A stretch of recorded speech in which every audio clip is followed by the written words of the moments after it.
안녕하세요. 즐거운 시간 박대성입니다.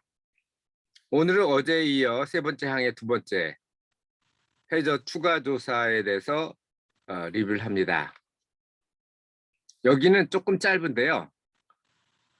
4개씩 나눠서 하고 있습니다. 그래서 5번째를 먼저 하는데 선체 운동에 대해서 설명을 하겠습니다. 선체는 그 3차원으로 운동을 하겠죠, 당연히. 그리고 직선 운동과 왕복 운동이 있기 때문에 회전 운동 6개의 운동으로 나뉩니다. 그 중에 중요한 게 요잉하고 롤링인데요. 어, 파도가 오면은 배는 이제 롤링, 그러니까 좌우로 움직이거든요. 회전, 그러니까 진행 방향에 직각으로, 그러니까 좌현과 우연적으로 이렇게 움직이는 게 롤링이고, 그리고 파도가 침에 따라서 선수가 올라갔다 내려갔다 하는 그런 게 이제 피칭입니다. 그런 게 있는데 둘 중에 뭐가 더 중요하냐면은 피칭보다는 롤링이 더 중요합니다. 배가 길기 때문에 피칭으로 전복되는 경우는 거의 없어요.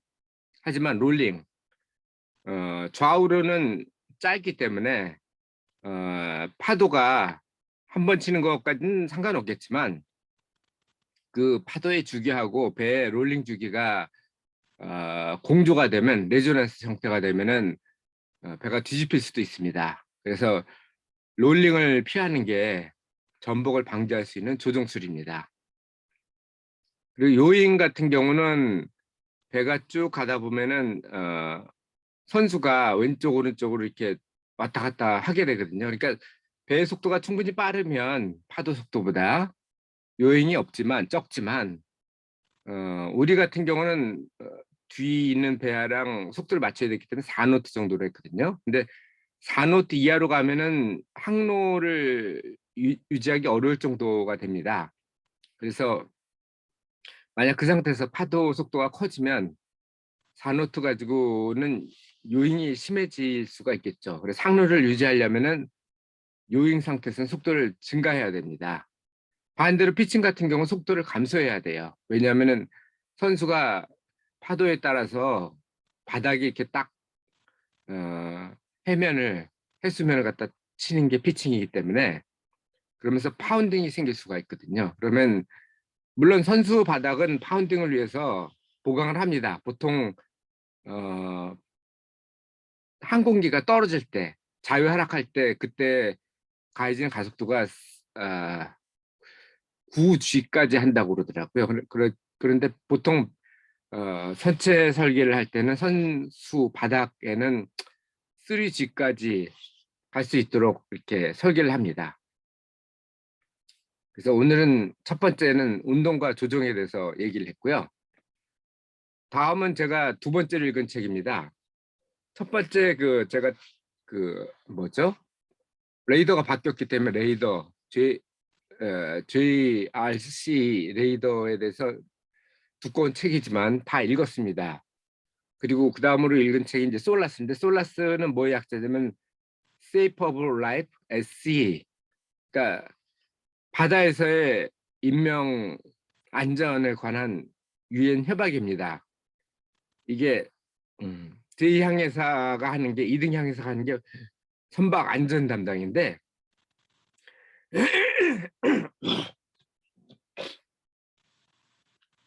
죄송합니다. 몸이 많이 좋아지긴 했는데 아직 가래는 좀 남아있네요. 항해사가 하는 일은 항해도 있지만 향해 말고도 선박 안전 담당을 해야 됩니다. 그게 주 일은 솔라스 협약을 이행했는지 확인하는 건데, 그 대부분의 내용은 이 솔라스 책에 있고요.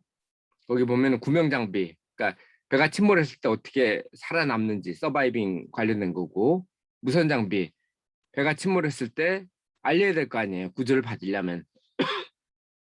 뭐 구명정형 가지고서 그 망망대해를 다 헤쳐갈 수는 없으니까요. 보통 구명장비에는 72시간 정도의 물과 그리고 식량이 있습니다. 그러니까 배가 빠지면 첫 24시간 동안은 아무것도 먹지 못하게 돼 있어요. 먹은 것도 다 토해내는 거기 때문에 합리적인 선택이죠.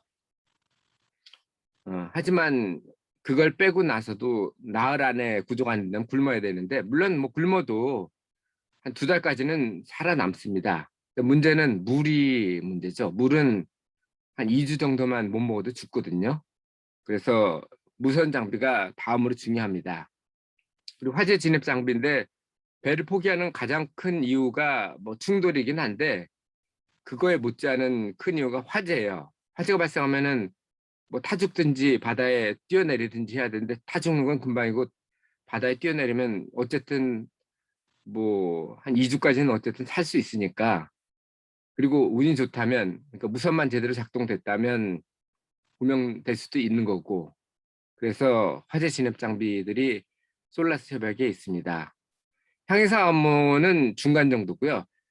업무량이 제일 많은 거는 1등 항해사입니다. 왜냐하면 대내 업무 총괄을 하고 화물 업무도 하거든요. 화물 하면은 일이 많은데, 왜냐하면 적재 자체도 안전하게 적재를 해야 되니까 문제지만, 하역할 때도 똑같고요. 그걸 또 실으면은 트림이나 무게중심이 바뀌거든요. 그에 따라서 복원력 같은 것도 다 조사를 해야 됩니다. 아까 그 롤링이 중요하다고 그러는데, 롤링에는 이제 복원력하고 복원력이 커질수록 롤링에 대해서 저항력이 커지거든요. 근데 화물을 실으면서 복원력이 작아지면 똑같은 조종을 하더라도 배가 전복이 될 수도 있는 거죠. 그런데 우리 배 같은 경우는 다행히 화물이 없어서 1등 향에서 일이 그렇게 많지는 않았습니다. 원래는 제일 많아요. 그리고 선장이 일은 제일 적지만 제일 중요한 일을 합니다. 대위 업무, 보통 뭐 대관 업무라든지 이런 것들을 하고요. 전체적인 총괄을 하죠. 그러니까 예를 들어서 그 향해사나 1등 향해사가 해결하지 못하는 것들, 그런 것들은 선장이 해결을 합니다. 예를 들면은 뭐 스티어링 같은 게 고장이 났다든지 추진체가 고장 났다든지 그러면은 이거는 기관사가 해야 되고, 또 오토파일럿이 안 되기 때문에 매뉴얼 파일럿을 해야 되거든요. 그런 경우는 선장이 하고, 입출항 같은 경우도 조정이 아주 어렵기 때문에 그런 경우도 선장이나 혹은 도선사가 합니다. 다음은 전복 방지 항해입니다. 아까 얘기했죠. 전복이 중요하다고. 선박이 침몰한 이유는 충돌이나 자초도 있지만 캡사이즈 되는 경우도 있어요. 배가 뒤집히면은 뭐 어쩔 수가 없죠. 그 충돌이나 자초 외에도 필요 누적에 대해서 선체가 파손되는 경우는 배가 침몰하는데, 제가 그래서 배는 다 환영하지만 벌크 캐리어는 안 타려고 하는 이유가 그겁니다. 벌크 캐리어는 그 물론 뭐 그냥 그레인 같은 거를 실는 경우는 상관이 없는데, 철광석이나 아니면 또 뭐죠? 철광석 말고 또 무거운 게 뭐가 있나요? 석탄, 무연탄유 이런 거를 실게 되면은 살살 실으면 괜찮은데, 보통은 시간이 없기 때문에 동쪽 하중이 가해지게 떨어뜨리거든요. 그렇게 되면은 선체가 피로가 누적이 돼가지고 그게 어느 정도 되면은 절단이 나버립니다. 그러면 마치 잠수함처럼 빠져요. 제가 뭐 배를 타는 면에서 뭐 조난 혹은 뭐 선체 침몰 같은 거에 대해서 뭐 그럴 가능성이 있다라고 생각을 하지만, 그래도 탈출할 시간은 줬으면 좋겠어요. 자다가 빠져 죽을 수는 없잖아요. 최소한 알람이 나오고 도망칠 시간은 있는 게 필요한데, 벌크캐리어는 그 시간이 없다고 제가 알고 있거든요. 그래서 벌크캐리어, 특히 오래된 벌크캐리어는 절대 탈 생각이 없습니다. 100만 불을 주더라도. 그래서 지금 뭐 잡을 구하고 있긴 한데, 지금 3달 정도 배를 탔고 그다음에 다음 잡을 찾고 있거든요. 벌크캐리어는 절대 어플라이 안 합니다. 그리고 그 회사가 벌크캐리어를 갖고 있는 경우도 잘 안 하죠.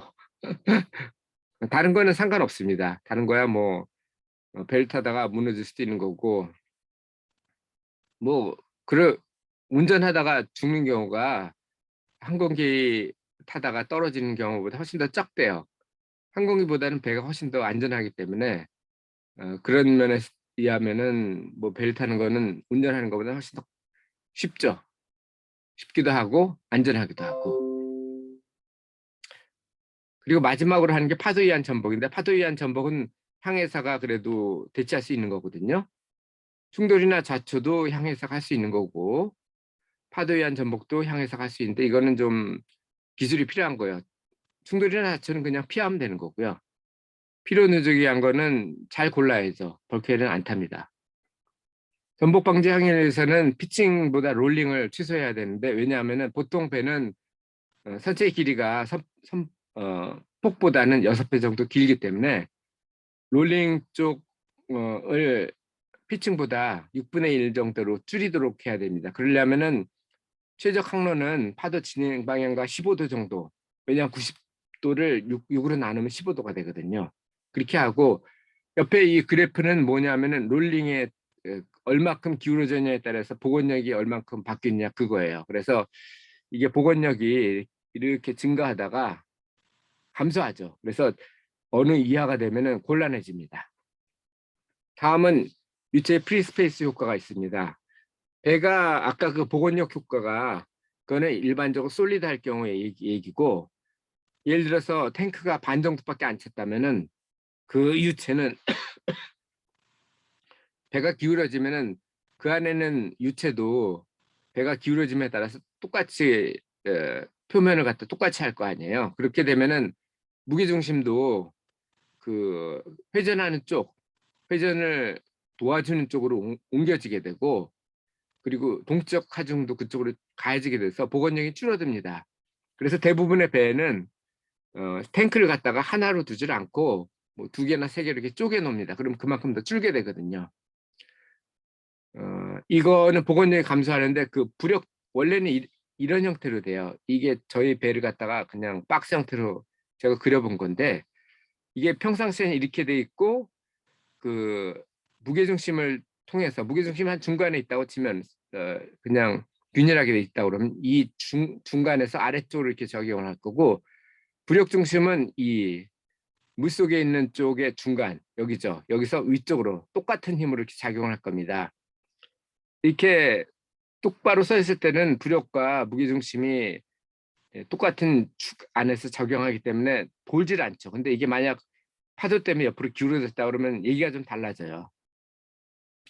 이게 무게중심이 똑같이 적용을 하는데 부력중심은 이 해면 이하의 면적이 달라지기 때문에 이쪽으로 이동을 하죠. 그래서 정의 복원력이 생기죠. 무게중심은 이쪽으로 작용을 할 거고 부력중심은 이쪽에서 작용을 할 거니까 이런 형태로 가서 이게 다시 복원이 되는데 이 GM 요 사이가 적어지면 반대로 되는 경우가 있어요. 그렇게 되면은 오히려 같은 방향으로 작용하기 때문에 캡사이즈가 됩니다.